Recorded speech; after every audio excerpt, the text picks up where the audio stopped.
فڕۆکەی MQ9 فڕۆکەی MQ9 فڕۆکەیەکی بێفڕۆکەوانی زۆر پێشکەوتووە و توانایەکی بەرزی هەیە لە دەستنیشانکردن و پێکاندنی ئامانجەکانیدا. کۆمپانیای جەنەرال ئۆتۆمێکسی ئەمریکی لە ساڵی 2006 بەرهەمی هێناوە و تا ئێستا ئەمریکا خاوەن نزیکەی 90 دانەیە لەم فڕۆکەیە. یەکێک لە جیاوازی و تایبەتمەندیەکانی ئەم فڕۆکەیە ئەوەیە کە خاوەن سیستەمێکی لێزەریە و توانای سەرسوورهێنەری لە چاودێری و دەستنیشانکردنی پێگەکانی هەیە.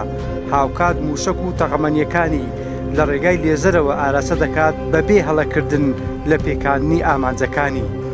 فڕۆکەی MQ9 بەردیەکەی 3 مەتر و 56 سانتیمە، چێشی زیاتر لە 2 تەنە، درێژی باڵەکانی 20 مەتر و 12 سانتیم و درێژی فڕۆکەکە 10 مەتر و 97 سانتیمە. تێچوو یەک دانە لە فڕۆکەی MQ9 زیاتر لە 10 ملیۆن دۆلاری ئەمریکیە بۆ هەر ساڵاچیەک کە ئەنجامی دەدات چەندین ملیۆن دۆلاری دیکەی تێدەچێت.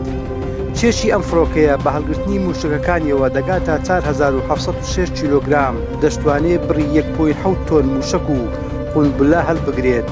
هاوکات دەتوانێت 4 موشەشی 114 AGM هەڵبگرێت، لەگەڵیشیدا موشەکی 92 ALM لێبار بکرێت. هێزی بژوێنەری فڕۆکەی MQ9 900 ئەسپە واتە 670 کیلۆوات، خێراییەکەی زیاتر لە 482 کیلۆمترە لە کاتژمێرێکدا و لە توانایدا هەیە 3000 کیلۆمتر ببڕێ و 40 کاتژمێر لە ئاسماندا بمینێتەوە. ئەم فڕۆکەیە جۆرێک لەو موشەکانی هەڵی دەگرێ و دەیهاوێژێ موشەکێکی کوشندەیە بەرەوەی بتەقێتەوە تەخۆیەکی زۆر تیژ لە ملی سەرەتایەکەی دێتە دەرەوە و بەر هەر کەسێک و شوێنێک بکەوێت پارچە پارچەی دەکات.